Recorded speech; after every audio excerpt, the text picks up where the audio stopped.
بسم اللہ الرحمن الرحیم۔ السلام علیکم۔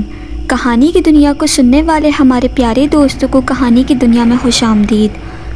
تمام ویڈیو اپڈیٹس کے لیے اگر آپ نے ابھی تک ہمارے چینل کو سبسکرائب نہیں کیا تو ابھی سبسکرائب کر لیجئے اور ساتھ میں بیل آئیکن کو بھی ضرور پریس کیجیے گا تاکہ لیٹسٹ اپلوڈ ہونے والی ہماری ویڈیو کی نوٹیفیکیشن آپ کو بر وقت ملتے رہیں۔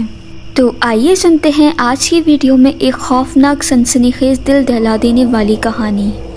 یہ ایک سچا واقعہ ہے جو میری کزن کی بیوی کے ساتھ پیش آیا۔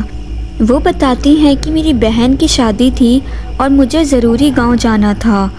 اس سے پہلے بھی کئی دفعہ گاؤں جانے کا ارادہ کیا لیکن پھر ملتوی کر دیتی کیونکہ میرا دل نہیں کرتا تھا، لیکن اب بہن کی وجہ سے جانا پڑا۔ جب وہاں پہنچی تو وہاں ایک رونق لگ گئی۔ اگلی صبح رشتہ داروں سے ملنے نکلی تو رستے میں کسی نے میری چادر پکڑ لی پیچھے سے۔ پیچھے مڑ کر دیکھا تو میرے سامنے ایک فقیرنی کھڑی تھی جس کا میلا لباس، خشک ہونٹ، گندے بال تھے۔ اس کو دیکھ کر مجھے ایک جھٹکا لگا کہ یہ تو وہ تھی جس کے حسن پر پورے گاؤں کے لڑکے فدا تھے، جس کے سر سے کبھی دوپٹہ نہیں اترا تھا، مگر آج وہ دوپٹے سے بے نیاز کھڑی تھی۔ میں اسے پورے 5 سال بعد دیکھ رہی تھی۔ وہ میری بہترین دوست سیما تھی جس سے میری 17 سال پرانی دوستی تھی، جس کے بغیر میرا اور میرے بغیر اس کا نہ دل لگتا تھا اور نہ وقت گزرتا تھا، جس کی وجہ سے میری بڑی بہن میرے سے چڑھتی تھی کہ مجھے لگتا ہے کہ میری جگہ اس نے لے لی ہے، اور کہتی تھی کہ تم میری کم اس کی سگی بہن زیادہ لگتی ہو۔ سیما ہمارے گھر کا ایک فرد تھی۔ جب ہم بڑے ہوئے تو ہماری شادی کی باتیں چلنے لگیں، لیکن وہ بہت گھبراتی اور فکر مند تھی کیونکہ وہ چاہتی تھی کہ ہماری شادی ایک ہی گھر میں ہو۔ وہ شادی کر کے کہیں دور مجھ سے نہیں جانا چاہتی تھی۔ ایک بار ایک شادی میں ہم لوگ شریک تھے تو ایک خاتون ہمارے پاس آ کر ہمارے نام پتے پوچھنے لگی۔ میں نے اس بات کو زیادہ اہمیت نہیں دی، مگر کچھ دنوں بعد وہ خاتون اپنے دونوں بیٹوں کا ہمارے لیے رشتہ لے کر آ گئیں، بڑے بھائی کا میرے لیے اور چھوٹے بھائی کا سیما کے لیے۔ میرے گھر والوں کو رشتہ بہت پسند آیا اور انہوں نے ہاں کر دی۔ سیما کے گھر والوں کی طرف سے بھی ہاں ہو گئی۔ شادی کے دن قریب آ گئے۔ میری بڑی بہن نے مجھے سمجھایا تھا کہ اب تمہارا سیما کے ساتھ 2 رشتے ہیں، دیورانی جٹھانی کا رشتہ جو نہایت نازک رشتہ ہے۔ اب تم لوگ ایک ساتھ رہو گے، ہم دونوں کو ہر بات میں بہت برداشت سے کام لینا ہوگا۔ میں نے بہن کو کہا کہ ایسا کچھ نہیں ہوگا جو آپ سوچ رہی ہیں، میرا اور سیما کا ساتھ بہنوں جیسا ہے، ہمارا تو سالوں کا ارمان پورا ہو رہا ہے۔ ہم دیورانی جٹھانی بعد میں ہیں، پہلے دوست ہیں۔ میں اور سیما شادی کر کے اس گھر میں پہنچ گئے۔ زندگی بہت خوبصورت ہو گئی تھی۔ شادی کے 1 سال بعد میری گود میں میرا بیٹا اور سیمی کی گود میں اس کا بیٹا آ گیا۔ میرے میاں کی نوکری شہر میں لگ گئی تھی اور وہ پڑھے لکھے تھے، اس لیے ان کو شہر میں ہی نوکری ملی تھی۔ وہ ضد کر رہے تھے کہ میں اور میرا بیٹا ان کے ساتھ شہر چلیں، جبکہ میرا دل کسی صورت شہر جانے کے لیے راضی نہیں تھا۔ آخر میرے شوہر شہر چلے گئے۔ وہ آتے تو خوب سارے تحفے لاتے۔ ہماری ایک بیٹی بھی ہو گئی۔ میرا بیٹا 4 سال کا ہو گیا تھا۔ جس گھر میں ہم رہتے تھے اس گھر کے بیچ میں ایک چھوٹی سی دیوار تھی۔ ایک حصے میں اور ایک میں سیما رہتی تھی۔ یہ حصہ تو بس نام کے تھے ورنہ ہم اکٹھے ہی رہتے تھے۔ میں دوبارہ امید سے ہو گئی تھی، مگر سیمی کے ہاں ایک بیٹے کے بعد دوبارہ اولاد ہی نہیں ہوئی۔ اس بار میرے شوہر نے ضد پکڑ لی کہ تم میرے ساتھ شہر چلو، یہاں اکیلی کیسے رہو گی، اور بڑے بیٹے کا داخلہ بھی اسکول میں کروانا ہے۔ میرے سارے سسرال والوں نے بھی کہا کہ وہ ٹھیک کہہ رہا ہے، ناشکری مت کرو۔ سب کے سمجھانے پر مجھے مجبوراً ماننا پڑا، مگر میں دل سے خوش نہیں تھی۔ طے یہ پایا کہ میں ولادت کے بعد شہر چلی جاؤں گی۔ جس دن یہ فیصلہ ہوا اس دن سیما میرے پاس آئی اور اداسی سے بولی کہ تم چلی جاؤ گی تو میرا دل کیسے لگے گا۔ میں نے اس کا ہاتھ پکڑ کے اس کو سمجھاتے ہوئے کہا کہ انہوں نے وعدہ کیا ہے کہ وہ ہر مہینے مجھے تم سے ملوانے آتے رہیں گے۔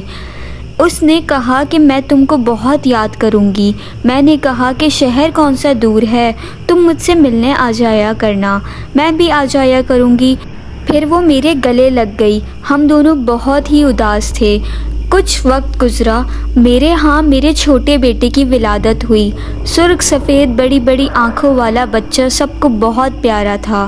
میرے شوہر نے کہا، تم نہیں جانتی تم نے مجھے بہت بڑا تحفہ دیا ہے، اس بار تیار رہنا، میں آؤں گا تو تم میرے پاس شہر چلنا۔ ان کو 2 مہینے بعد آنا تھا۔ شوہر کے چلے جانے کے بعد ہم سب اکٹھے بیٹھے شام کو چائے پی رہے تھے تو میرے دیور نے کہا کہ بھابھی تم چلی جاؤ گی تو اداسی ہو جائے گی، گھر سونا ہو جائے گا۔ میں نے کہا کہ تم بھی چلو نا۔ وہ بولا، میں کیا کروں گا جا کر، مجھے کوئی کام ہی نہیں آتا، کم از کم یہاں زمین پر کام کر کے بیوی بچوں کے لیے 2 وقت کی روٹی کما لیتا ہوں۔ سیمی بالکل سر جھکائے چپ گم سم بیٹھی تھی۔ میرا دل بہت عجیب سا ہو گیا، مگر میں بھی مجبور تھی، شوہر کے ہاتھوں اور بچوں کے مستقبل کا بھی سوال تھا۔ کچھ دنوں بعد میری طبیعت میں کچھ بے چینی شروع ہو گئی، میری طبیعت میں بوجھل پن آ گیا، مزاج چڑچڑا ہو گیا، بلا وجہ بچوں پر غصہ آ جاتا۔ سب سے چھوٹے والے بیٹے کی طبیعت بھی خراب تھی، وہ بہت روتا تھا۔ سیمی نے کہا کہ اس کے پیٹ میں درد نہ ہو۔ ہم دونوں اس کو ڈاکٹر کے پاس کلینک میں لے گئے۔ ڈاکٹر نے اس کو دوائیاں دے دیں، اس کو تھوڑا سا آرام آیا، لیکن رات کو پھر اس نے رونا شروع کر دیا۔ سیمی اور میرا دیور ہم سب اس کو چپ کرواتے کرواتے تھک گئے، لیکن وہ چپ ہونے کا نام ہی نہیں لے رہا تھا۔ سمجھ میں نہیں آ رہا تھا یہ اتنا کیوں رو رہا ہے، پہلے تو کبھی ایسا نہیں ہوا۔ وہ اب کچھ کمزور بھی ہو گیا تھا۔ اگر آپ کو ہماری کہانی اچھی لگتی ہے تو انہیں لائک کرتے ہوئے ہماری حوصلہ افزائی ضرور کیا کیجیے اور سبسکرائب کرنا بالکل نہ بھولیں۔ ہم دوبارہ اس کو ڈاکٹر کے پاس لے گئے۔ ڈاکٹر نے کہا، میں کچھ دوائیاں دے رہا ہوں، اس سے فرق آ جائے گا۔ ان دواؤں سے اس بچے کو کافی آرام آیا تو مجھے سکون ملا، لیکن ابھی 2 ہی دن گزرے تھے کہ اس کو تیز بخار چڑھ گیا۔ میں بری طرح گھبرا گئی، اس کا سفید رنگ نیلے رنگ میں تبدیل ہونا شروع ہو گیا اور میں اور سیمی اس کو ڈاکٹر کے پاس لے کر بھاگے، لیکن اس کو آرام نہیں آیا۔ میں نے پریشان ہو کے شوہر کو فون کر دیا، وہ بھی شہر سے گاؤں کے لیے روانہ ہو گئے۔ انہوں نے کہا کہ تم تیار رہو، ہم اس کو شہر لے آئیں گے، شہر میں اس کو کسی اچھے ڈاکٹر کو دکھائیں گے۔ میرا رو رو کے برا حال تھا، میرا صحت مند بچہ کچھ دنوں میں سوکھ گیا تھا۔ اگلی صبح شوہر نے پہنچ جانا تھا، مگر جب اگلی صبح وہ آئے تو میرا بیٹا اس دنیا سے منہ موڑ کر بہت دور جا چکا تھا۔ فجر کے وقت اس نے میرے ہاتھوں میں دم توڑ دیا تھا۔ میں سکتے کی حالت میں بیٹھی تھی، میرے شوہر کا غم سے الگ برا حال تھا، میرے اوپر قیامت گزر رہی تھی۔ اس کی موت کے 15 یا 20 دن تک میں غم سے نڈھال بستر پر پڑی رہی۔ مجھے شوہر بچوں کا کوئی ہوش نہیں تھا، سب کچھ سیمی نے سنبھالا ہوا تھا۔ ابھی بیٹے کا صدمہ کم نہیں ہوا تھا کہ میری امی بھی اس دنیا سے چلی گئیں۔ میں بالکل ٹوٹ کے رہ گئی تھی۔ میرے شوہر کو دفتر سے فون آ گیا، ان کا شہر جانا ضروری تھا، وہ واپس چلے گئے، جبکہ میری حالت بستر سے اٹھنے والی نہیں تھی۔ ابھی میں دونوں غم سے نڈھال پڑی تھی کہ میری بیٹی ماہین کو تیز بخار چڑھ گیا۔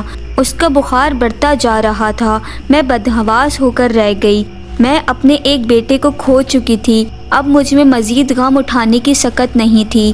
سیمی میرے پاس بیٹھی مجھے حوصلہ دے رہی تھی کہ میں سب دیکھ رہی ہوں، تم پریشان نہ ہو، یہ بالکل ٹھیک ہو جائے گی۔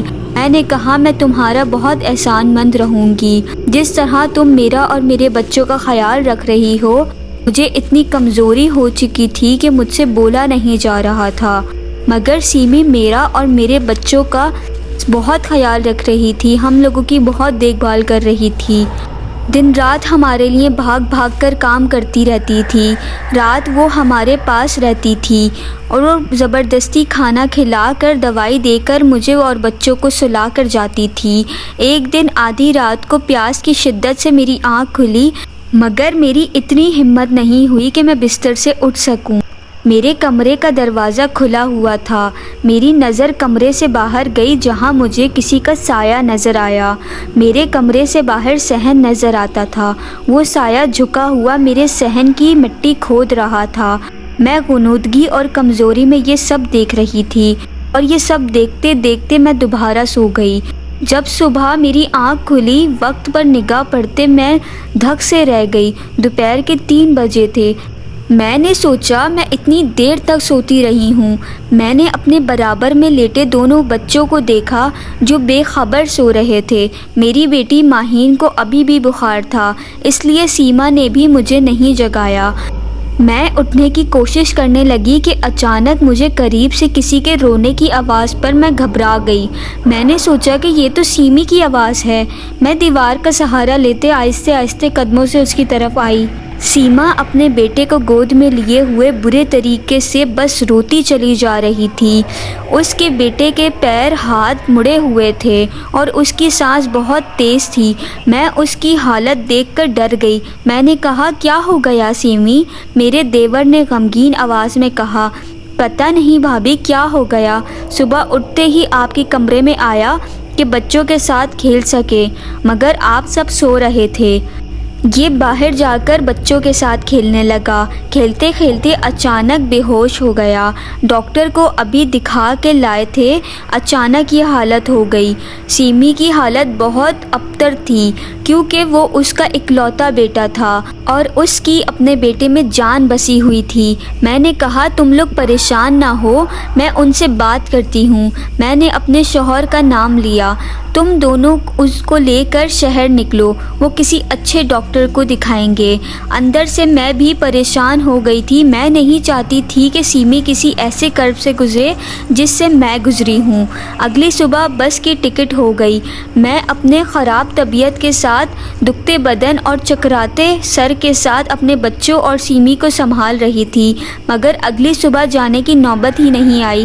رات اس کے بیٹے نے دم توڑ دیا۔ میں وحشت بھری نظروں سے سیمی کو بین کرتے دیکھ رہی تھی اور خوفزدہ بیٹھی تھی۔ کیا ہمارے بچوں کو کسی کی نظر لگ گئی ہے؟ جب اس کے بیٹے کا جنازہ اٹھا تو سیمی غش کھا کر گر گئی۔ میرے شوہر بھی آ چکے تھے۔ ہمارے گھر کا ہر شخص ٹوٹ سا گیا تھا۔ اب مجھے اپنے دونوں بچوں کی فکر ہو رہی تھی۔ مجھ میں اب کسی غم کو اٹھانے کی برداشت نہیں تھی۔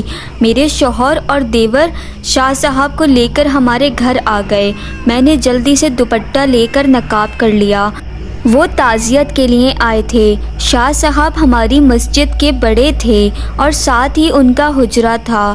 جمعرات کو مسجد میں بیان کرتے، نورانی چہرے والے بہت پرہیزگار اور نیک بزرگ تھے۔ ان کے الفاظ آواز میں ایسا جادو تھا کہ سامنے والا ان کا گرویدہ ہو جاتا تھا۔ اب بھی وہ تعزیت کے لیے آئے تھے تو اپنے مخصوص انداز میں نرم لہجے میں بات کر رہے تھے کہ اچانک بات کرتے کرتے رک گئے۔ پھر وہ ہوا میں جیسے کچھ سونگھنے لگے اور ادھر ادھر دیکھتے ہوئے بولے، پتہ نہیں مجھے کیوں فضا میں کچھ شیطانی بو محسوس ہو رہی ہے۔ پھر وہ میرے حصے کی طرف جانے لگے۔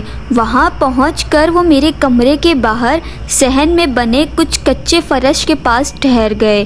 پھر اس جگہ رک کر غور سے اس مٹی کو دیکھنے لگے۔ میں ان سے دور کھڑی یہ سب دیکھ رہی تھی۔ انہوں نے میرے شوہر سے کہا، یہاں سے مٹی ہٹاؤ۔ میرے شوہر مٹی ہٹانے لگے۔ اچانک زمین کے اندر سے جو چیزیں نکلی انہیں دیکھ کر میں چکرا گئی۔ مٹی کا ایک پتلا تھا، اس پتلے کے ساتھ ایک پرچی تھی جس پرچی پر کچھ لکیریں بنی ہوئی تھی اور اس پرچی پر ماہین کا نام لکھ کر اس پر کراس کا نشان تھا۔ ہم سب بے یقینی کی کیفیت میں تھے۔ اچانک میرے ذہن میں ایک دھماکہ ہوا۔ جس رات مجھے بخار تھا میں نے صحن میں ایک سایہ دیکھا تھا جو میرے کمرے کے باہر مٹی کھود رہا تھا۔ میرے شوہر اور دیور دونوں نے ہاتھوں سے سر پکڑ لیا اور کہا کہ یہ کس کا کام ہے؟ شاہ صاحب نے میرے دیور سے کہا کہ آپ کی بیگم کی طبیعت کیسی ہے؟ وہ پریشانی سے بولا، شاہ صاحب بہت برا حال ہے۔ شاہ صاحب نے کہا، کیا میں ان سے مل سکتا ہوں؟ اس نے کہا، جی جی آ جائیں، دم بھی کر دیجیے گا، دعا بھی دیجیے گا۔